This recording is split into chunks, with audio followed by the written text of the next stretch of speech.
Napakaraming nagtinda ng bulaklak dito sa San Juan, Batangas ngayong Undas 2024. Watch nyo po yung video kong ito, mga mamis! Let's go! Sa pwesto ko at marami namang naglalagay dito, kaya sabi ko ay dito ako maglalagay. Kaya naghanda na ako dito. Nilagay ko na yung sidecar ko noong 31 pa lang para sa uno ako ay magtitinda. Ito ay ginagamit ko tuwing magtitinda ako ng palamig pag walang sampagita. I-prepare ko na siya para may lalagyan ako pagdating ng 1. Napaka-traffic din sa pwesto ko, parang hindi masyado mabili. Maraming sasakyan. Lumipat naman ako dito, medyo dito sa gitna.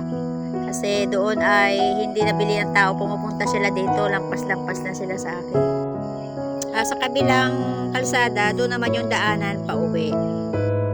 At mula dito sa kinalalagyan ko, ito ay may mga bayad ticket, yung mga maliliit na mga magtitinda. Pero pag ikaw ay doon sa harap ng mga bahay, magpwesto o doon sa loob ng mismo may bahay, ay may bayad. At mahal ang bayad nila. Mga 2,000 isa.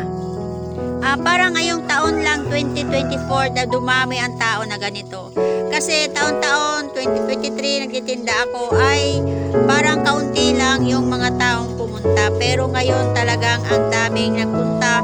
Pero ang dami rin namang nagtinda. Lumipat na naman ako dito sa pinaka-bukana ng cemetery. Kasi dala-dala ko yung bulaklak ko. Tininan ko lang naman kung maraming magtinda doon hanggang nakaabot ako doon sa sementeryo mismo sa Bukana. At ako ay sinita doon. Wala daw po akong bayad doon sa pwesto. At tinanong ko yung mga nagpipwesto, isang tipalan talaga ay 2,000. Napakahirap, napakasikip nila.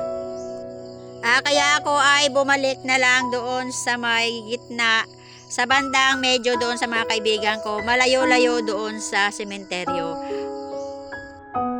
Kaya ka napapansin nyo dito, ako ay pauli-uli, dala ko lang bulaklak ko kasi habang ako ay naglalakad, ako ay natigil, tapos ako ay nagbablog. Talagang pinipicturan ko, tapos sabi ko, isasama ko doon sa aking video. At talagang sinadya ko naman talaga pumunta dito hanggang dulo, hanggang dito sa may Bukana mismo sa gate ng sementeryo. Oh, yan sa loob. Ang dami pa pala nila doon, oh. Ay, ang dami talagang tira ng bulaklak. Napakamura na ng bulaklak kayo dito sa San Juan. Magkano na dyan, te? Ako, 80 na lang, oh. Kanina ito ay 100, 120, 80 na lang. Lumubo naman kayo, ma'am.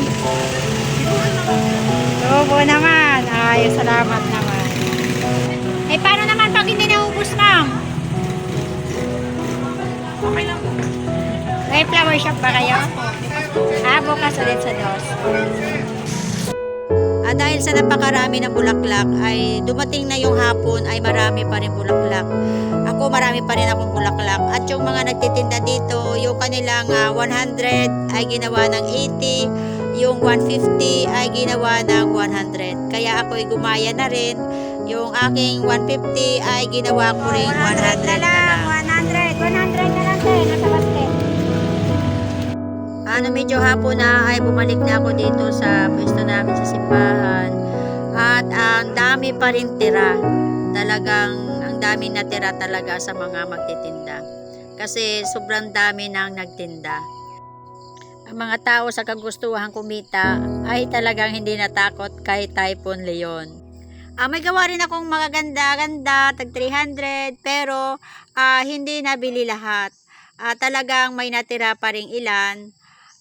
Dahil nga siguro sa pagbibidyo-video, marami talaga akong tirang bulaklak. Siguro nga sa isip-isip ko, nanghinayang din ako. Kung hindi ako siguro nag-video, nag-edit, ay naubos nga yung bulaklak namin. Kaya yung anak ko ay galit na galit. Minsan lang daw 1 taon, sinamahan ko pa. Dami naman daw akong araw na pwedeng mag-vlog, pwedeng mag-edit, pwedeng mag-video. Ay isinabay ko pa talaga itong Undas. Sana naman i-subscribe nyo naman ako kahit papano makadagdag naman doon sa hangad ko na kung saan dumami ang aking subscribers. at makasama ako doon sa pagmo-monetize ng aking channel. Salamat po sa mga nanood ng aking video. Salamat din po sa nag-subscribe sa akin. At sa mga hindi pa po nakasubscribe, please subscribe nyo naman po ako. Thank you so much and God bless us all. Hanggang po doon sa mga susunod ko pa mga video. At sana i-click nyo po yung notification bell para updated naman po kayo doon sa aking mga video.